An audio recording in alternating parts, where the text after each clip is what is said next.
Alrighty, I think we are ready now. So good afternoon, everyone, and thank you very much for joining us today for our online info session for the Bachelor of Health Sciences here in the Faculty of Health at University of Technology, Sydney.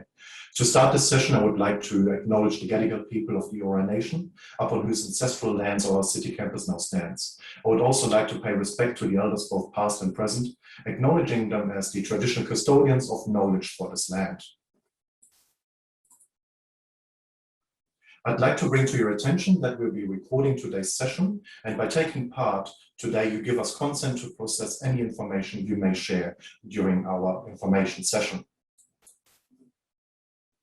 My name is Dr. Daniel Demand. I am a senior lecturer in the School of Public Health, and I am also the course director of the Bachelor of Health Sciences. I am an epidemiologist by training, and I also teach subjects that are around public health, health promotion, as well as introduction to biostatistics and similar subjects. I also have a couple of colleagues here, as well as a student, and I would also like them to introduce themselves. And we are starting with Klaus Gebel, who's also a senior lecturer.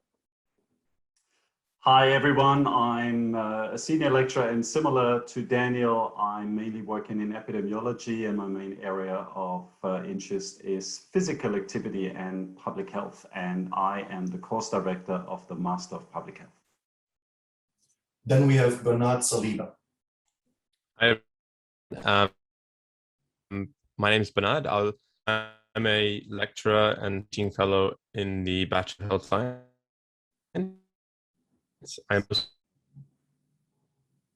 And it does seem like we have the same problem a lot of people have experienced over the last 1.5 months.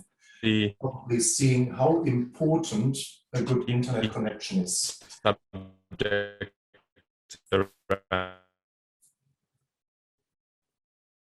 And it does seem like Bernard's internet connection is not one of those good internet connections today, because he is stuck. But at least the picture we see of him being stuck is not too embarrassing. But then we also have Emma with us. Emma, would you like to introduce yourself? Yeah, hi, I'm Emma, and I'm a second year student of the Bachelor of Health Science, majoring in pharmacology. And I've been lucky enough to have Daniel, Klaus and Bernard all as my tutors throughout my degree already. And yeah, here to answer your questions. Thank you so much, Emma. Now, today's session is also your opportunity to ask us your questions about studying at UTS. If you do have any questions, please just type them into the Q&A box in your Zoom control panel at the very bottom. You can see a picture on the screen, and we will respond to them after the course presentation. If you have a lot of questions, you might receive your answer in a text reply from one of the panelists or from the amazing Faculty of Health marketing team, who are also here to help us moderate this Q&A. Being an online event, please bear with us if there are any technical issues, such as Bernard being stuck and not being able to introduce himself, and we will work to resolve them as quickly as possible, and if we actually can resolve them. If you find yourself not being able to access the webinar at any point, please just log out and log back in. That usually resolves such issues. Daniel, I'm able to introduce myself if you can hear me now. Oh, perfect. Now we can hear you. Bernard. Hi, so I'm a lecturer in the School of Public Health and also a scholarly teaching fellow. I teach subjects in first, second, and third year around diversity and culture, health promotion advocacy, global human rights, and health communication. I have logged into Zoom on my phone, so I'll be speaking here, listening to you here, and then using the camera on my computer. Awesome. Thank you so much, Bernard. Now, one of the few things people always ask us actually, what is health science? So health science can be described as a non-clinical field that aims to improve the health of individuals and populations. In health sciences, professionals work to improve human health across advocacy, education, planning, and policy. So what that exactly means probably is going to be much clearer at the end of this presentation, after we have shown you a couple of the subjects that are part of this course, as well as the majors we are offering as part of the Bachelor of Health Sciences. So why do people actually choose to study this course? Obviously, Emma is going to say a little bit more about that once I'm done with this presentation, about why she chose to do the Bachelor of Health Sciences. But overall, there are a lot of students, and we always get the feedback, and we are taking that into account in the way we are teaching the course and the way we are designing this course. And one of the things always people say is that health sciences is something that is extraordinarily flexible and very innovative. It is always going with the time. There's always something really new. At the end of our course, people are really engaged into their particular field of health sciences and are very adaptive thinkers. We have a lot of subjects that are very tailored to suit your interests and what you actually want to do as your career later on. You can also use our course as a preparation for entering postgraduate studies, such as the UTS Master of Physiotherapy and a lot of other entry masters in health, both at UTS as well as at other universities. It does give you a qualification where you can make a difference across a range of health settings and in various different contexts, with various different populations and health issues. Overall, in our degree, we have a very strong emphasis on the social model of health, so taking into account how our society works and what we have to make sure that people actually are getting control over their own health. And we are giving you the knowledge and the scope to think both laterally and globally and understand what the global aspects of health mean for the more national and local idea and how the healthcare system works. So here are just some key statistics about the Bachelor of Health Sciences. And you can also see that we not only have the Bachelor of Health Sciences as a degree by itself, but we also offering double degrees. For example, the Bachelor of Health Sciences with the Bachelor of International Studies, which gives you an opportunity to spend a whole year overseas. Pandemic restrictions depending here, obviously. And we also have another double degree with the Bachelor of Sustainability and Environment. So you have the chance to actually not only do the Bachelor of Health Sciences, but also to have a look at what other opportunities are there. As part of the Bachelor of Health Sciences, we have a few options you can choose as your major. That is global health, health promotion, indigenous health, public health, human structure and function, or just do no major at all and then just pick and choose whatever subjects you like. I'm going to introduce each of those majors later in a bit more detail. The way it works is that 2/3 of your degree are core subjects, and then 1/3 of your degree is the subjects in whatever major you choose. So and this is what we have as the core subject. So the degree here gives all students a solid foundation of knowledge across the core health subjects. And a couple of examples are epidemiology and health statistics, health promotion, psychosocial perspectives, or public health more generally. In the second and third year, you will then also get to choose your electives as well as your major.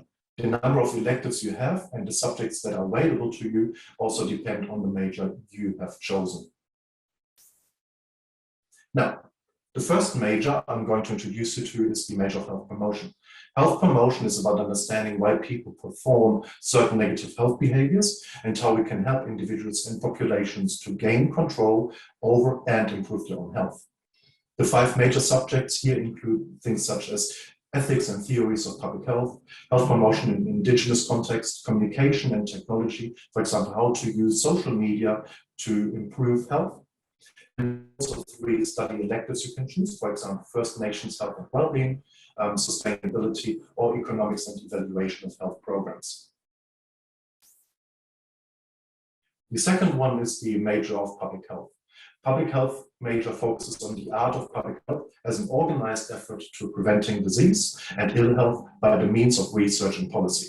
Here you have 6 major subjects, and they also include ethics and theories in health promotion, research and evaluation, indigenous health, global population health, as well as health economics and evaluation. You also have 2 electives available, and here you can choose things such as global sexual health. Then we have, as one of the very few universities in Australia, we have a major in Indigenous health. Indigenous health is one of the areas that actually is growing rapidly fast, and there are a lot of jobs in this area. And this major is open to everyone, whether you are Indigenous or not. So the Indigenous health major is about gaining an in-depth understanding of the physical, social, and mental health and well-being of Indigenous Australians, and how public health can assist in closing the gap here. There are 5 major subjects, and they include, again, health promotion, but also a subject that focuses on the culture and tradition of Aboriginals within Sydney. We have research and evaluation, Indigenous public health, and public health practice for Indigenous health. There are 3 electives you have available here, and you can choose global population health, for example, or communication and technology. We then have the major of global health, which is about the health of individuals and populations in a global context. So you learn about the health of different groups, how these are interrelated, and which factors we have to tackle on a global stage to ensure a healthy future for everyone. You'll begin to study subjects in your major from the second year, and these here include diversity in culture, global population health, global sexual health, strengthening global health systems, and you have one elective here as well, and you can choose from a whole array of electives, for example, transnational management or introduction to strategy. Finally, we have the major of human structure and function. This major is about gaining an in-depth understanding of the human body and the interaction between physiology, anatomy, and neurosciences. As with the previous major, there are 7 major subjects here. These include structure and function anatomy, introduction to digital health, exercise physiology, and neurosciences. And you have one elective, and here you also have a whole array of electives that are relevant to this major, for example, sport and exercise psychology, or managing people and organizations. As part of this major, you also have to do a professional placement, and a professional placement of at least 140 hours, usually in the final year of the degree. We have a dedicated UTS internship officer who will support your placement within an organization that matches your career interests. There are a couple of examples on the screen right now of where people actually have done their placement in the past. And for example, at the Heart Foundation, the medical director, which is an app that actually looks at how we can get the best health advice and how we can connect individual health providers with people. And there are also a lot of international opportunities for you available. Health students have traveled, for example, in the past to India in a cultural and health immersion program, or to Indonesia on a public health study tour. You are usually free to choose your professional placement in any area of health sciences or public health that interests you. However, there may be restrictions depending on the major you choose. For example, if you do the major of health promotion, you have to do your professional placement within the area of health promotion. In the past, we had a few people who actually got paid as part of their professional placement. And we also have a few people who did their professional placement somewhere and then actually did find a job in that particular organizations after they graduated. As a health science student, you learn in a number of different ways.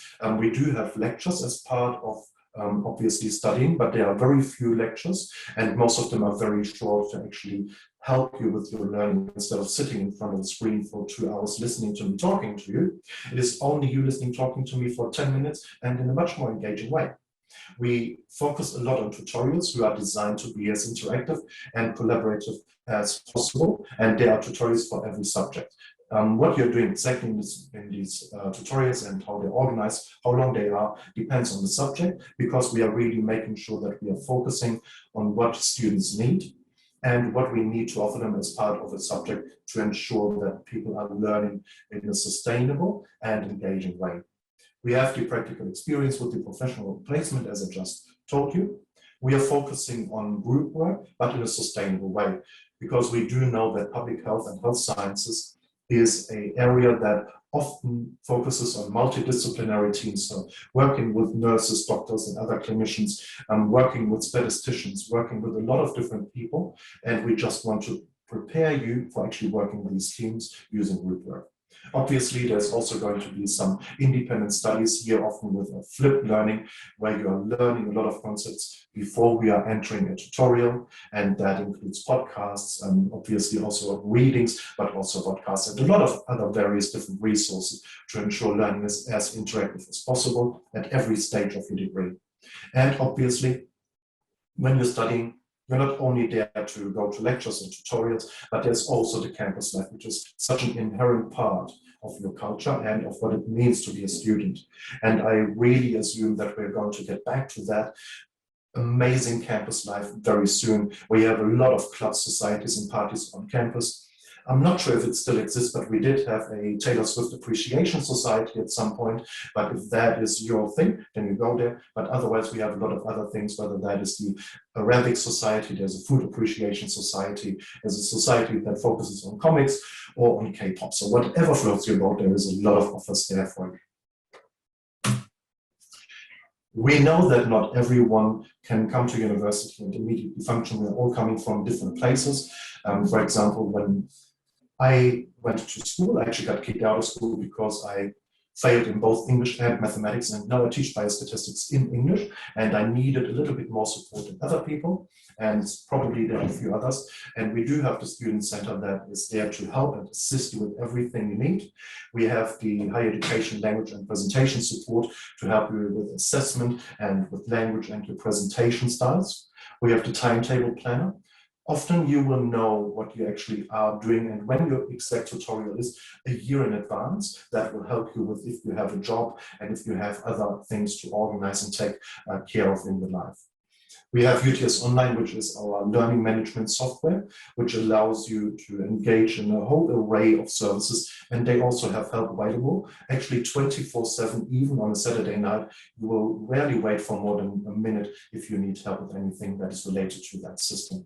And obviously, we also have the library, and we have some amazing librarians there that will help you to find everything you need, whether that is a book from the 16th century or to an article that has been published in a newspaper somewhere in regional Minnesota 20 years ago. So they will actually be amazingly helpful in organizing everything you have. At the end of this, there are a couple of things we assume you to be, and we hope you to be after learning all of those amazing subjects we have. And we are called those the graduate attributes. And these include that you have skills in advocacy and social justice, that you have an adaptive thinking as well as critical thinking and practice, that you have an understanding of diversity and what that means for ethical public health practice, but also obviously Indigenous cultural respect, as well as communication, collaboration, and leadership. Now to something that obviously is of interest to a lot of people. Once you're done with this, what is going to happen? So there actually is a whole range of careers you can choose. Health sciences and public health is an extraordinarily flexible field. You do not have like this thing where you do the same job over your lifetime. You can go into various different fields, and that includes promotion, advocacy, education, planning and policy, project management, or research and consultancy. We have a lot of students who are working for pharmaceutical companies, for example, looking at consumer engagement in there, or working in organizing clinical trials. We have people who are working for Apple or Google, looking at healthcare apps and testing them, making sure they are reliable for people to use them. So there's so many different options, and the majors and the professional health placement will help you gain an understanding of what you want to do. And we have very regular engagement with professional, with employers as part of our subjects, such as career days, for example, one of Bernard's subjects in the first year, but also throughout of your degree to really help you understand what career options there are, and also to help you with gaining an understanding of what you want to do. If you don't want to immediately go to a career, you obviously can also use the undergraduate degree to prepare for a master's degree in health. We have a few students who have used this in the past to study medicine, but also there are a lot of other further degrees available for you, both at UTS and other universities. That includes health services management, further specializing in public health or epidemiology, orthotics, physiotherapy, and speech pathology. Now, while health sciences can prepare you for a master's degree in those areas, it is always important to note that admissions to any master's degree or further studies is often competitive and based on academic merit, meeting the subject prerequisites and completing often an interview in some cases. That is, for example, the case for most UTS master's degrees. If you're really interested in any of those pathways, we really recommend you to looking into your options and the admission criteria for your desired master's degree by the time you start your second degree of your Bachelor of Health Sciences, and to really just talk to us, because we are available for it. And really remember, we are health professionals as well. So we have an idea, most of us actually work out there in the industry. So we have an understanding of how those things work and what you need to do to ensure you have all options available to you. So how do you apply? If you are a year 12 school leaver, And any students who have gone on a gap year, you are assessed solely on the selection rank, and the selection rank is equal to your ATA plus any points you qualify for through a UTS admission schemes. For example, you get extra points for things such as having mathematics or English as part of your subjects. If you're a non-recent school leaver or a mature age student, you compete for a place based on academic merit from your previous qualifications. Applicants 20 years of age or over at the time of applying can also opt to sit a special tertiary admission test or STAT. You can find detailed information on the admission criteria on the UTS websites, where you can also find much more detailed information about the subjects that are included in this degree, for example. You can apply online via the university's admission center at uac.edu.au, or if you're a year 12 applicant, you also may be eligible for our early entry program, and you can find out more about that at uts.edu.au/early-entry. Now, to something much more spectacular and exciting, it is time for the amazing Q&A session. So we'll now be answering all of the questions we have already typed in, and I can see there are quite a few of them already.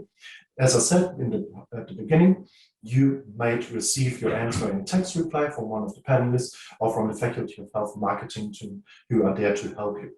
So now, first up, we are going to have Emma, and we actually want to ask Emma, why did you choose to study health sciences, and why did you choose to study health sciences here at UTS? Well, I am a bit of an interesting one because I actually started my university life at a different uni and went for 2 weeks doing a science maths double degree and was there 5 days a week, 4 days, and hated it, and I was just not enjoying it. So I had a gap year accidentally. And then I wanted something that kept my options open because when I withdrew from that course, I was very confused. I didn't know if I wanted to do radiography or medicine or teaching or anything under the sun I thought about doing. And so I wanted health science to be like my answer because it just covered such a wide variety of career paths and opportunities. And if I wanted to do a master's after, I could. And I fell in love with every single subject I've had so far. And I'm looking at doing a master's of public health because I just feel so like where I'm supposed to be, which I never thought I would. I thought I'd end up transferring or doing a master's in something else, but I've just absolutely fallen in love. And it's just, I'm lucky, but I also feel like once you enter and you actually experience it and you know what it is and you learn that there's a whole field out there of jobs that a lot of people don't even know exist, then you see your potential and you see, oh, I can actually pursue this as a career. I can do this, I can do that. And it's so flexible and it just suited me rather nicely. So, yeah. Thank you so much, Emma. Okay, now maybe we are going through some of the questions we were asked in the Q&A. One of the questions is it possible to do a double major? No, we actually only allow you to do one major. The purpose of that is because we really want you to have an in-depth understanding of that particular part. And for that, we just really need that time to actually do that. If you are interested in aspects of other things, we actually give you the option to do that via electives. And that is really helpful as well. I might just add to that, Daniel.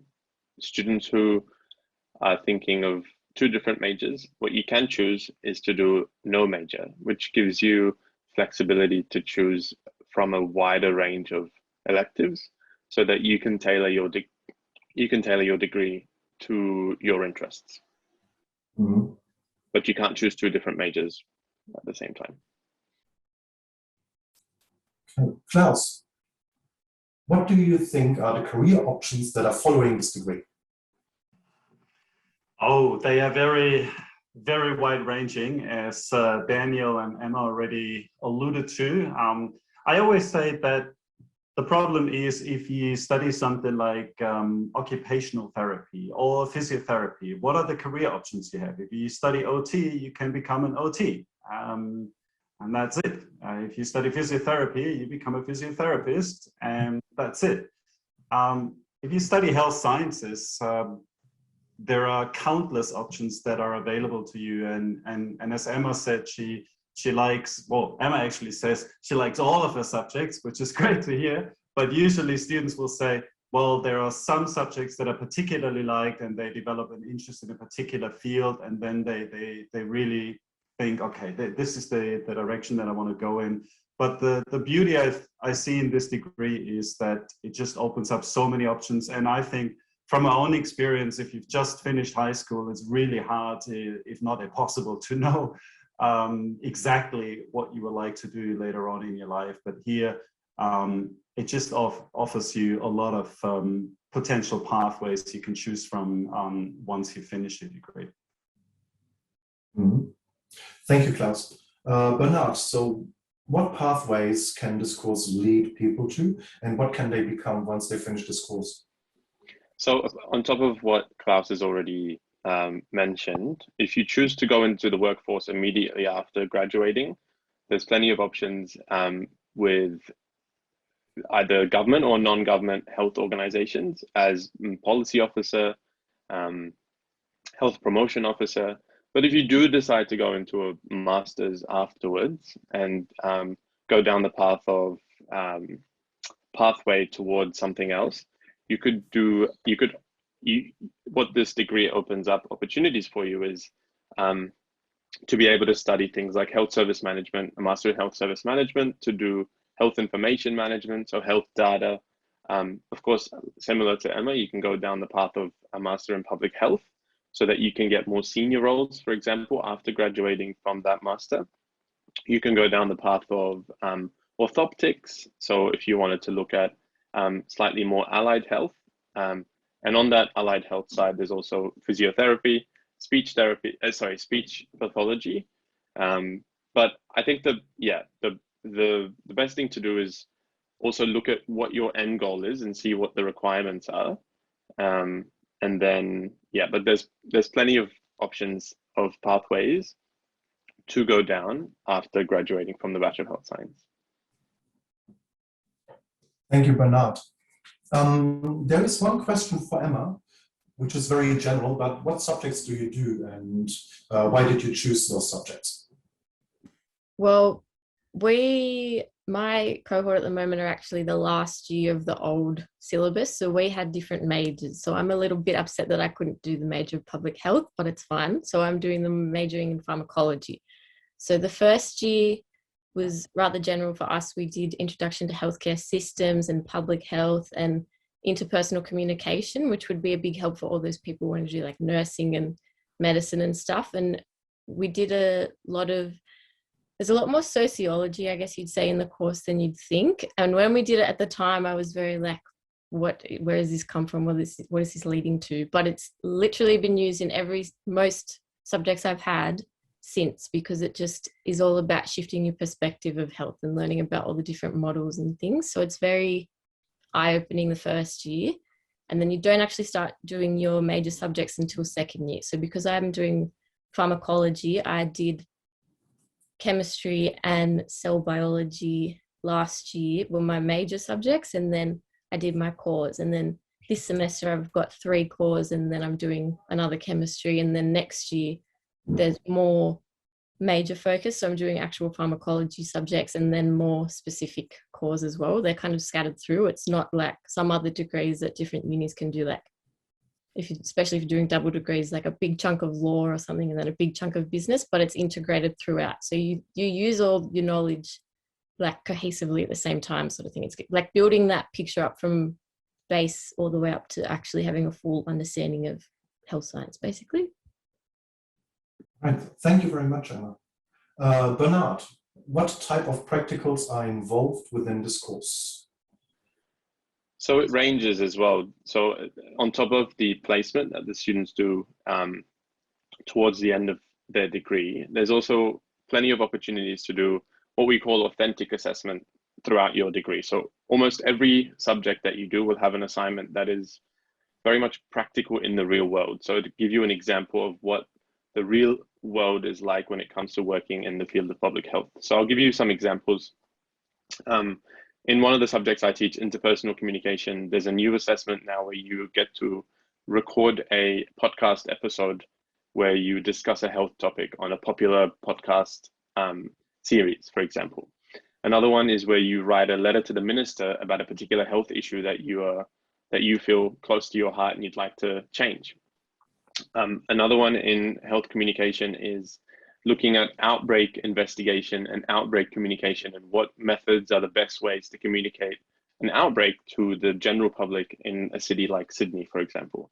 Another subject, you get to design an app. You don't actually have to design an app, but you just have to propose a new design for an app that improves the quality of life of people suffering from a health condition of your choosing. So there's a lot of practical examples within the course where you get to kind of tap into the different real world experience when working in the field of public health. Thank you, Bernard. Klaus, do you need to study a postgraduate course to work in public health, or can a bachelor's degree do the same thing? That's a very good question, Daniel. Now, I very frequently receive emails in my inbox from colleagues of mine who work in the field with job descriptions that they then forward to their network and ask to further forward them. And yes, there are a lot of positions, that more senior positions, where they would rather want someone with a Master of Public Health, but there are a lot of positions where an undergraduate degree in the health sciences, such as the Bachelor of Health Sciences at UTS, is sufficient to be eligible to apply for various positions, be it with the New South Wales Ministry of Health, be it with the Heart Foundation. As you said, it's a range of, as Bernard said, can be governmental organization, NGOs. So there are a lot of positions where a Bachelor of Health Sciences is sufficient. Thank you so much, Klaus. Okay, now I'm going to have a look at the more practical questions for a minute. Let me just have a look. So there are a couple of questions related to employment.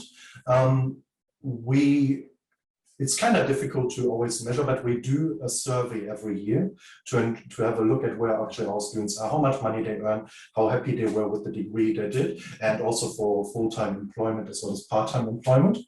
And we do know that about a year after the degree, that the vast majority of our students are employed full-time or doing their postgraduate degree. That number is roughly comparable to other degrees, for example, in nursing.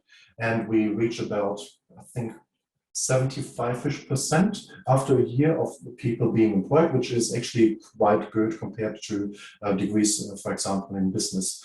We also do know that we have an enormously increasing number of people working in the healthcare sectors. So I think that actually the employment opportunities in the future will also improve quite a lot.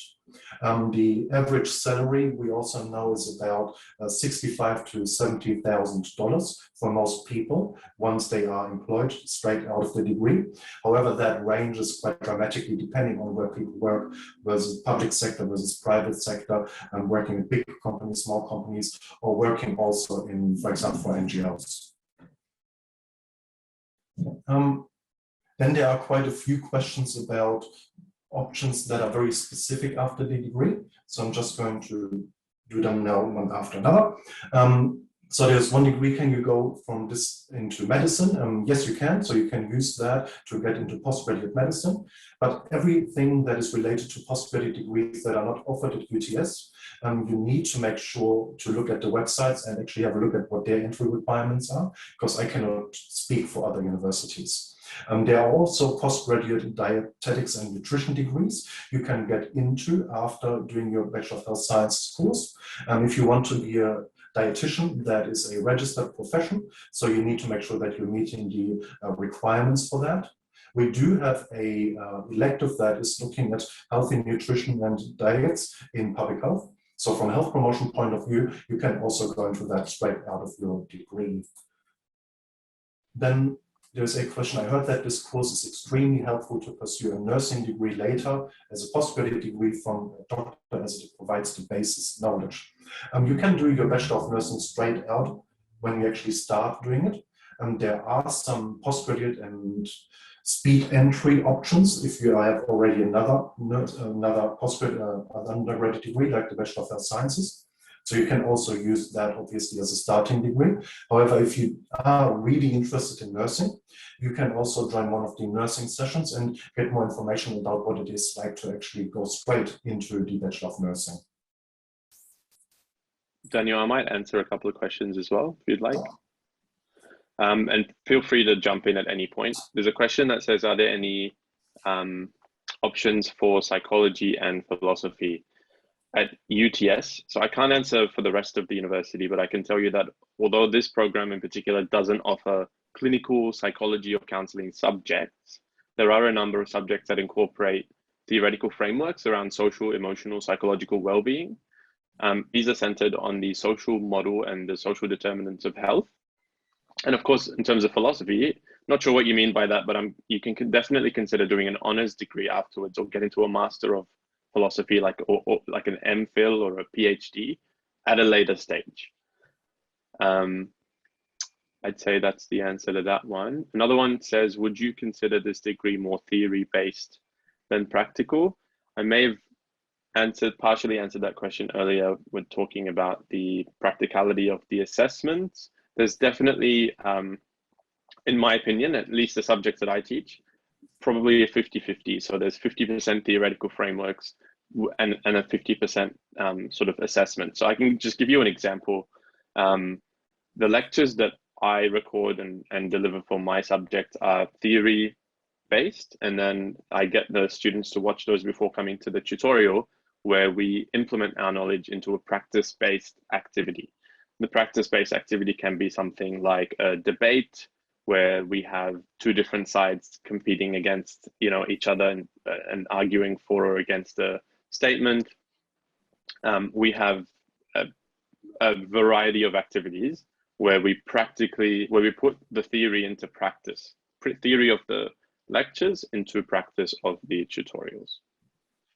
Can I just jump in there as well? It was like Bernard's, I've had him a few times, and a lot of the classes we do, you kind of don't realize, like when you do the lectures and things, you get the understanding, but it's not until you get in those tutes or the workshops or whatever's going on, even the assignments, especially like epidemiology, where you just get like content, like you're trying to absorb through the lectures and things, and then you go and actually have that experience. And we've got really small tutorial sizes compared to like the last uni I was at. I can speak like for that, but it's not like what you see in movies, how you're in a big hall and everything. It's really intimate, and you get to know your tutors and everyone, and we get so hands-on. And then I was the person that would ask all the questions all the time. Like you can just be as annoying as you want and just chuck everything at them and be like, no, explain, I don't know what's going on.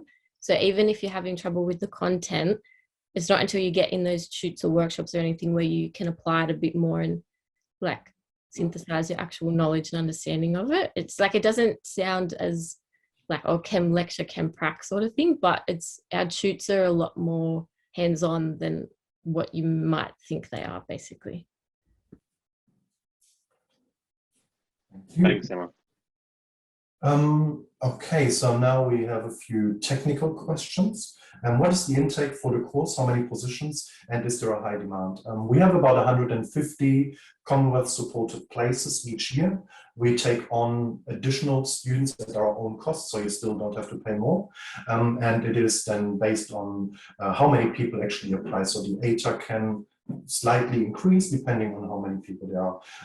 Last year we did see a rapid increase in demand for public health degrees, which probably is related to the current situation, I assume, and that may also be the case for next year.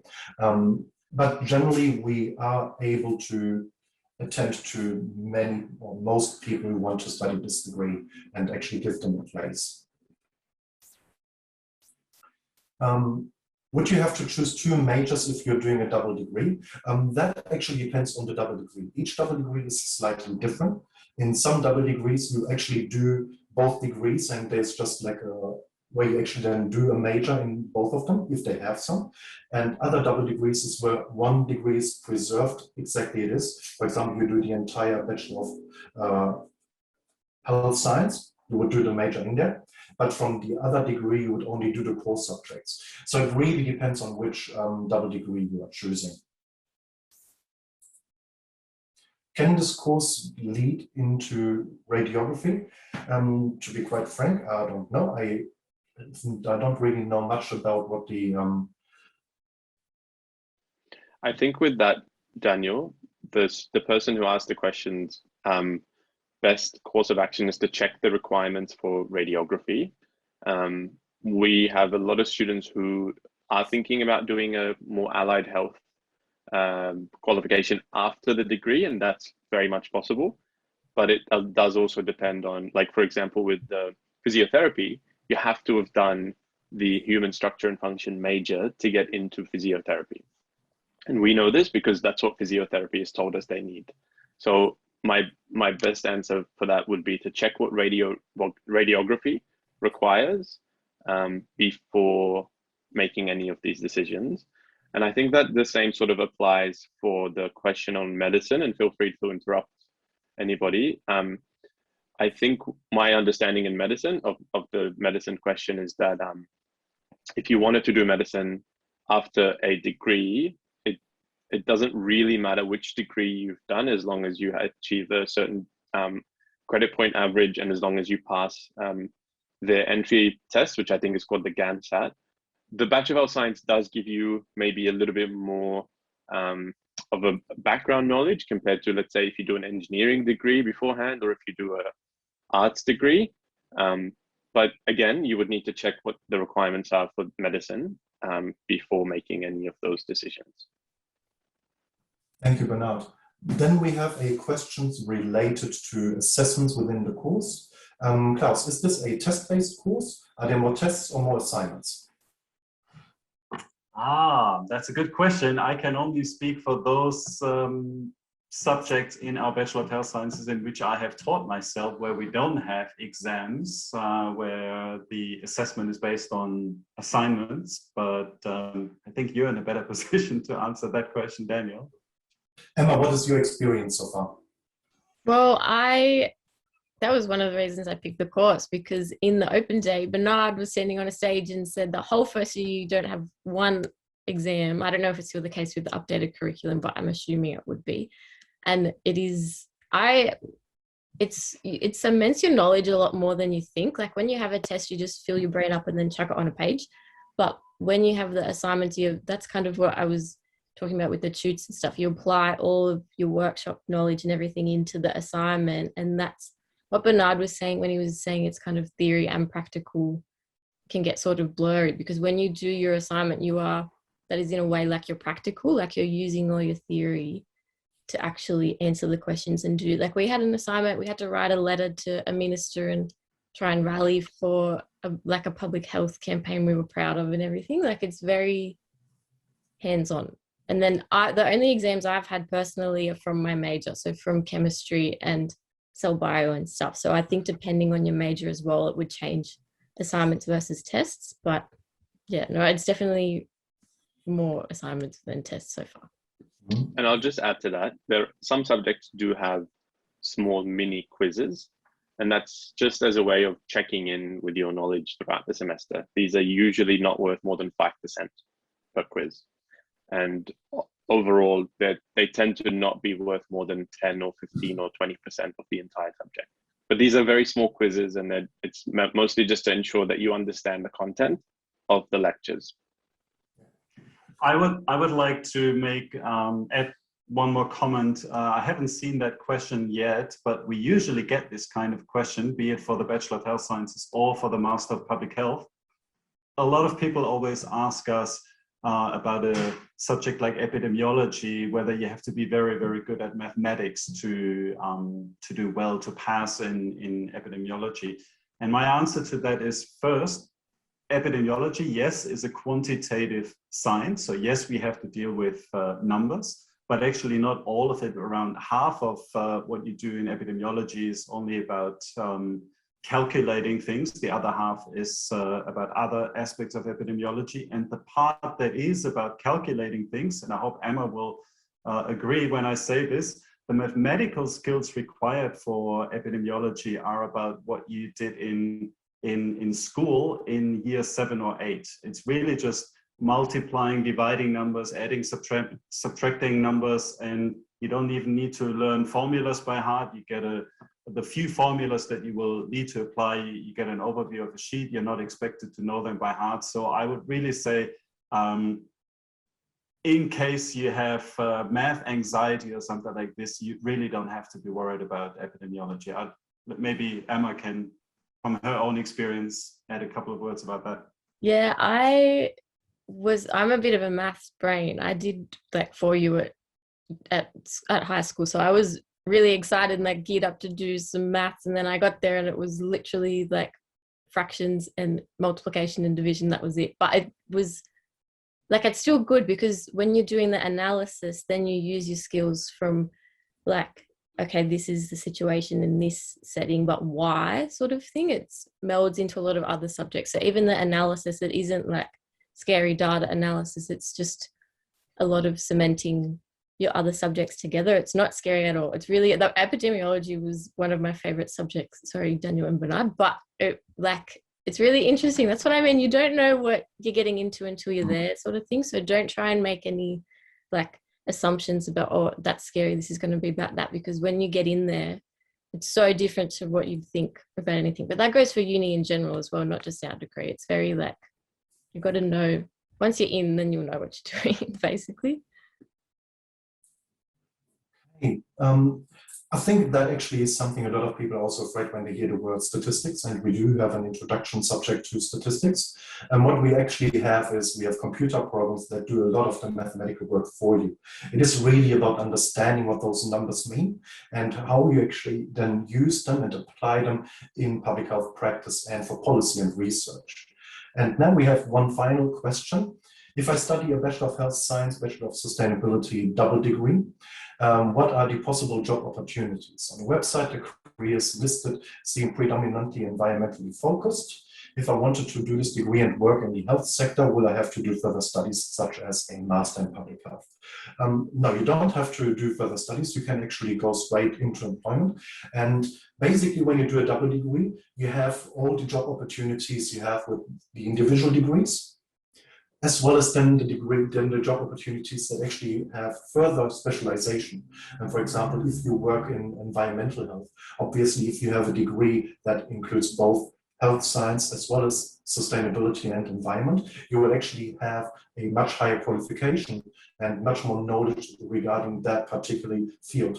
And often when you do apply for other jobs, you can actually then always give it like this painting of saying, okay, I want to work in health promotion, but I want to work in health promotion looking at it from an environmental perspective or from a sustainability perspective. So there are all of those options you can do. Obviously, when you have a look at the website, it's going to be the ones that are very specifically and uniquely related to this double degree, but you still have all the job opportunities of the individual degrees still for you.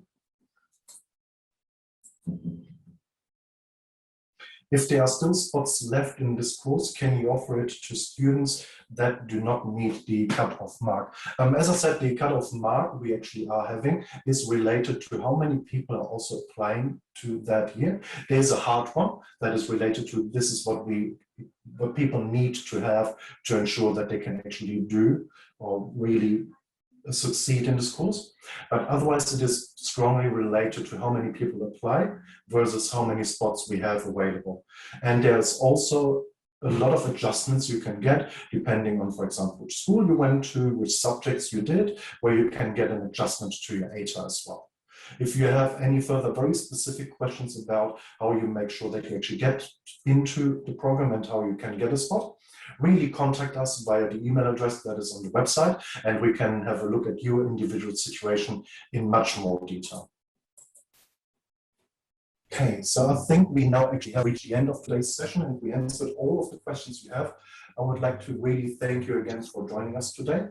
And we'll try to get through some of the more specific questions once you actually send them to us. You can also now ask current students as well as the UTS admissions unit questions in the one-on-one live chat that is available until 3 p.m. and then again on Tuesday.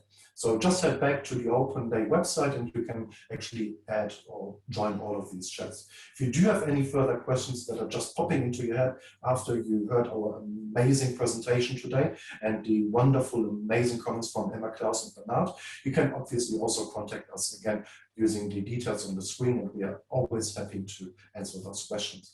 If you do decide to go into the Bachelor of Health Sciences, which will probably be one of the most amazing decisions you have done in your life, then we are going to see you at UTS next year. Otherwise, enjoy the rest of your Saturday and your weekend as far as you can during the lockdown, and we are going to see you very soon. Thank you so much.